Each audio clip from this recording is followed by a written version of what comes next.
Welcome to Unhinged Magi. I really just smacked the freak out of the microphone. I do apologize just if there smack that thing. I just had some hair in my eye, and I went. It's not even. You know what? I can't Justin Bieber. We're over here on the screen right now. Hello, everybody. Oh, we're just gonna slow it down a little bit. Whoa, dude! You could have a new job. I can't really do that. No, I'm just kidding. Welcome back, everybody. Today on Unhinged Magi, we're going to be talking about inflation versus deflation and what it actually means to you. Hello, all you sexy people out there. Pull out your rectangles, all your cardboard. Let's talk about it. Everybody's like, that was creepy. Yes. I think that's the creepiest I think you've ever been. Edwin's gone creepy. Yes. So, yeah, guys, there's topics of debate amongst financial people all out there in the world. Some of you guys follow mainstream media, financial channels. Some of you follow alternative. And, like, these guys don't even agree themselves. You know, you've got your Harry Dents, your Peter Schiffs, your Gregory Manarinos versus, like, the more mainstream people, you know, your Warren Buffetts, you know, Stanley Druckenmiller. There's all these financial analysts, owners of, like, large investment funds and stuff. They're not all on the same page about some topics here. True, but what's also interesting is I'm also getting information from my mailman and from my grocer and actually someone from Taco Bell because they actually want to tell me what stocks to buy because they either hear it on Reddit or they hear it on the Monkey News. I don't know where they're getting their information, but It's coming out of the woodworks. History actually says something about that, you guys. There are moments in history where when you look back, and, like, everybody was speculating on, like, an asset or the market. Like, the general public is jumping in with both hands and money they don't have to invest. The history says that is typically the times where you are likely in a bubble. When the investment starts disconnecting from the reality of the underlying asset and everyone's basically speculating. That doesn't mean the bubble's going to pop, mind you. It doesn't mean it's going to pop. It just might mean you're actually in a giant bubble. Fart bubble. A big fart bubble. And it's in your pants. And you really don't know when it's going to explode. So you might want to pull over to the side of the road, or you might want to just go to the bathroom. Watch out for fart bubbles, everybody. Thanks for joining. Bye. No, seriously though, like, so there is a question on what direction it's going to go. And the bubble that everybody's talking about these days is the money printer go burr. Yeah. That is the topic. Nobody disagrees that actually is a problem. What everybody disagrees about is how that problem is going to manifest its next phase. And how can I profit from that next phase? Or not lose all my guns? Yep. And what it really comes down to, you guys, is it comes down to faith. It comes down to belief. Trust and pixie dust? Yeah. We're going Disney on this? Trust and pixie dust. Rainbow. For some reason, we're going to all invest in Disney? And it sounds crazy, but it's true. Because what it really comes down to is that it's all about Disney. No. It comes down to when people think things have ran too far. This is not a case where you can just do math and say, well, the numbers say this. You're literally talking about psychology. You're talking about when does the investors of the world collectively, on the whole, think, okay, I should get the hell out of here. This has gone on long enough. All of these money printers printing this currency like crazy. We've now no longer have faith that this currency is going to maintain value and we're going to dump it. When do they have that moment? And, like, nobody can predict it. It has to be a collective moment. That's the problem. Yeah, because it doesn't happen until everybody basically agrees. If one guy thinks it and he exits currencies and moves into tangible assets, but the rest of the world says not yet, then you made a bad choice. Now, you may be thinking that we're, not knowing what we're talking about, but if we're actually... Maybe we don't. If we're actually looking at, like, the perfect example would be GameStop and that kind of stuff that just happened. A collective personality said, hey, let's all go buy GameStop. And here's my reason why. Yeah. Right? And then everybody did. And now it's reset itself. Yeah, it went way high, and then it collapsed like up to 400, then down to like $50 for a while. Then it actually recently spiked up to 150 again. Yeah. Now it's back down to like 100. Yeah. And like I honestly don't know for sure which way it's going to go, but it's So, hugely speculative. And The risky. collective consciousness decided that they should get out. Yep. And those Wall Street Bets guys were actually starting up something around silver for a while. They were piling in towards it, and then there was a big push to like, hey, stick with the GME thing. So they stopped that push. But even that little bit of push on it started sending silver prices like up like crazy. But then that pressure doesn't keep increasing. So the point we're talking about all these on is that it comes down to the psychology. It comes down to there's two massive forces that meet and which one is going to win. And you can't completely predict it. And that's what all these financial analysts are doing. Yeah, they're trying to figure out the angle. Yep. But, it's probably not going to be where they can actually figure out the angle. They're actually, most financial analysts that you actually pay are probably going to say, keep your money in. Yeah, do it because I make money on the side. Yeah. They're commissioner based, They're making money, they're thinking of themselves, they're not going to think of you. And if you go to a company that pays by fee where they actually charge you up front, then you don't have anything to worry about because they're going to tell you to get your money out because they're paid by fee anyways. Yeah, and that's a really interesting point. That's a really good one, too. How many investment firms in 2007, early 2008, were telling their clients, like, hey, you know what? There's fundamentals here that are way off. This thing is running hot. We're not saying dump real estate overall, but maybe take some chips off the table. There was some people that were saying that, but there was not many. And for the investment firms, I think there was like nearly none that were actually telling people to take chips off the table. We can't we can't know that amount precisely. But yeah, it was the exact reason you were just stating, which is really good actually. Yeah. That like if everyone went to their Fidelity or their Merrill Lynch and yanked their money out of those accounts, then those companies now their profit model is done. Yep, it's over. It's game over. Yeah, so they're incentivized not to tell you to exit the market. Right? Exactly. So make sure you pay attention to that. Yeah. But whether or not these things hit massive inflation or deflation or whatever, that is the topic of debate, and that even moves over to magic circles. Exactly. As inflation rises, guess what happens to cars? Card prices go up. Exactly. It's not really a motion of, hey, there's more demand. It's more like, hey, there's more money. And so you could hit either direction. Like, say, inflation does, in fact, take off, and all the assets in the world are exploding in price, but they're falling in value. So that could be happening. And at the same time, you could have all the magic investors around the world saying, like, I think magic's going to follow this. Or they could all collectively say, we think magic's not. And even though prices on everything is going up, magic could be actually going up or down to some degree independently of that. That is not going to happen. It has to follow inflation because it's been collected for so long. So that's our opinion. That's our opinion. But, it's a standard. It should be considered fact, really.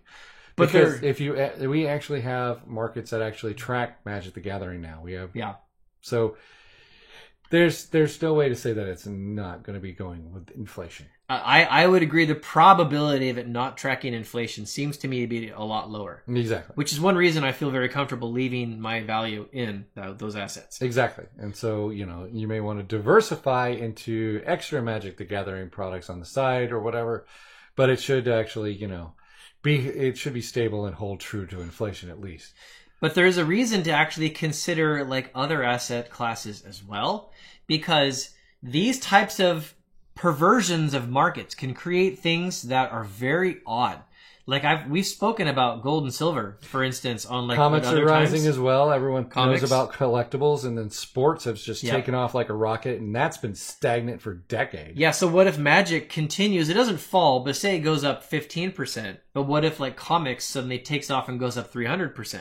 Well, your money would have been better in comics at that point, even though Magic didn't fall. Exactly, but you're not going to be able to tell which one avenue to go after. Exactly. So really should try to go after everything. And diversify a little bit. This is the exact reason to diversify, at least to some degree. Exactly. And the other problem with inflation, though, it's going to hurt anybody who doesn't have money now. Yes. That's the biggest problem. Yep. So even though they're talking about the minimum wage increase, the people who don't have the money will still not have money after they've increased the minimum wage. Yeah, because the prices that they pay for everything is going to keep going up. And like if you guys don't realize inflation's happening, then you're not paying attention. When you go to the grocery store, And $100 when I was in college used to buy like a huge cart of food.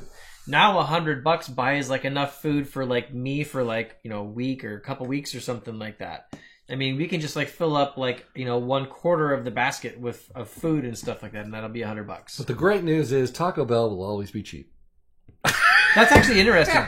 There's things called like the Big Mac rating or something. People track Big Mac prices to see where inflation's going because they ignore the CPI. I only care about bean burritos and tacos. Yeah, this guy loves bean burritos, let me tell you. No, but there really actually, this honestly is, like, there's markets that don't exactly move exactly in sync. Like I was starting to talk about gold and silver is one of those ones where there's an actual banker government suppression scheme intentionally shoving that price down and doing everything. They spend billions every year holding it down as much as they can.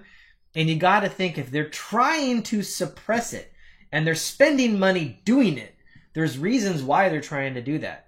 And if they didn't care, they wouldn't do it. They would just let it run hot. But they do care, and they hold it down. So when that's going to take off, they're bringing the silver down, man. They are. They actually are. And I'm not meaning to talk about gold and silver a bunch in this video. I'm just saying there are asset classes that don't exactly move along with others. And there are moments in time when those control mechanisms break and those things take off, right? And so GME is actually, this is a great example of that. Because GameStop stock was falling because the business wasn't great. Yep. So companies started shorting it, and the shorting it was also driving the price down. So it was a control mechanism of sorts. But then a black swan event basically happened.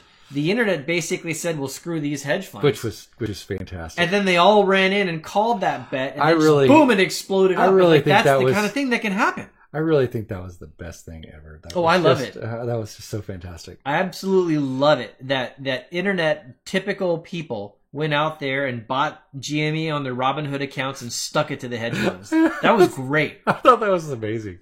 Honestly, I'd like to see more of that. I would like to see more of the common man stopping these bankers and governments and hedge funds from taking advantage of people in the system.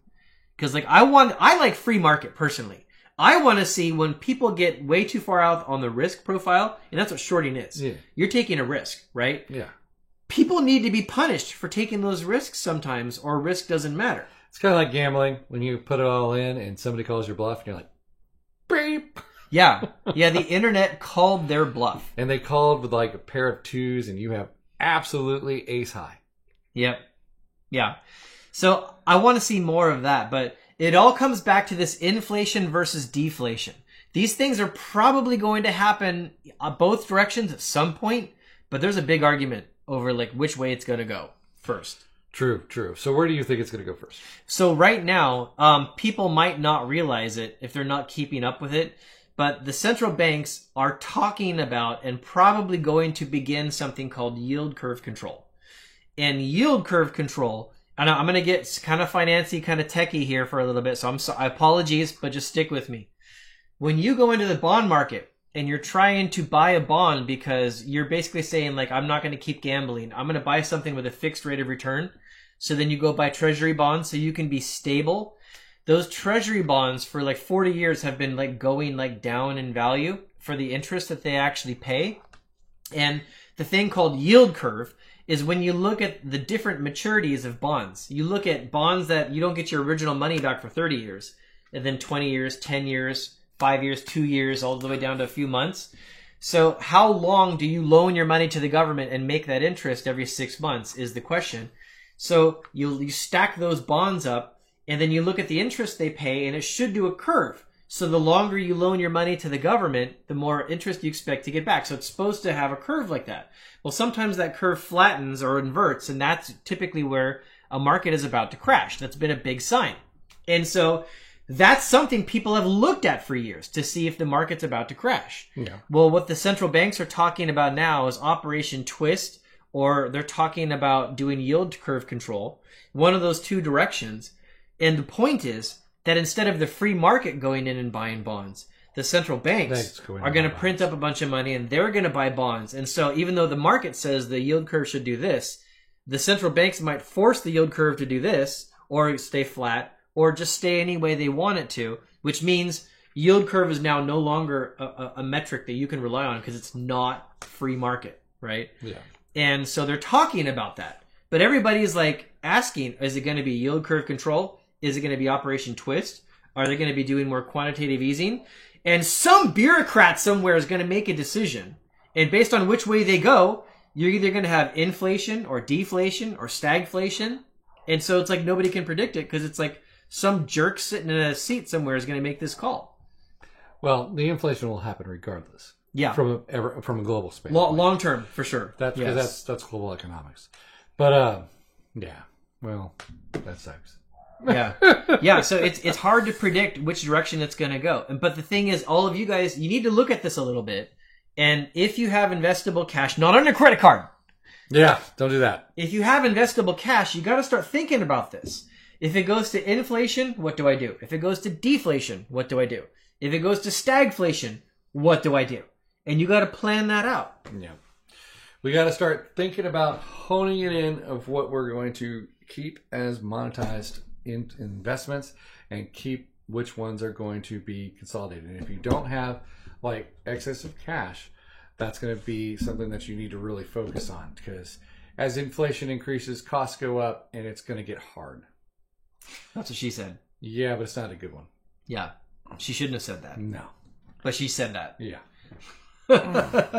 Isn't it funny that for Magic the Gathering now, suddenly people are becoming financiers, but that's where it is. Yeah, I mean, let's say you don't have the money and you have a minimum wage job. I am predicting hard times in the future. Yep. And that's not good. Yep. So I think there needs to be some kind of safe gap, and it's probably going to have to be government based, which I know that sounds like a liberal kind of thing or a liberal hack kind of thing, but it has to happen. No, see, that's actually where I disagree. I think the best thing they could do is government could get completely the hell out of there, and which would cause massive swings in the market and pain. But like, I think returning to free market is the best thing they could possibly do. They're not going to return to the free market. Oh, I agree. They're not going to. I don't disagree with that. But they should. I didn't say they shouldn't. I'm just saying they won't. Yeah, I agree. Okay, they're not going to. You know, if they've done anything over the last 20 years, it's proved that they're not going to let the free market be free market. Yeah, they're not going to let anybody crash and crater and burn. Yeah, I mean, the stock market is all-time highs right now, and they're like, "Oh God, we need to go print money," and you're like, "What? It's all-time highs." Yeah, you're not in an emergency right now. No. What are you printing money for? Yeah, exactly. But yeah, so if they've done anything, they've proven that they are not going to let free market be free market anymore. The free market in America is done. Yeah. Sorry, if you haven't heard that from anyone yet, wake up. It is done. It is no more free market anymore. Exactly. So that's going to be harder for people who don't have money, and that's really what I'm worried about. Yeah, I agree. So yeah, history says in times of massive inflation, it's the people that already have money and investment and ability to move are the people that do the best. Exactly. They're not going to actually have free market stabilize. And so that's going to cause a problem on anyone who doesn't currently make enough value. Yeah. Yeah. The middle class gets destroyed and the poor tend to get poorer in these massive separation times, and the rich tend to get richer. Because the things that are inflating are the assets that rich people have. If you don't have the things that are inflating, you're not benefiting from that inflation. But then when you go to the supermarket, everything costs more. So somehow you've got to get a little bits of pieces if you can get them. But don't do it on a credit card. No. You can't do it on a credit card. You have to put it into something that you can actually hold on to. So give them one item that they can actually go ahead that's cheap enough that you expect that will go up in value.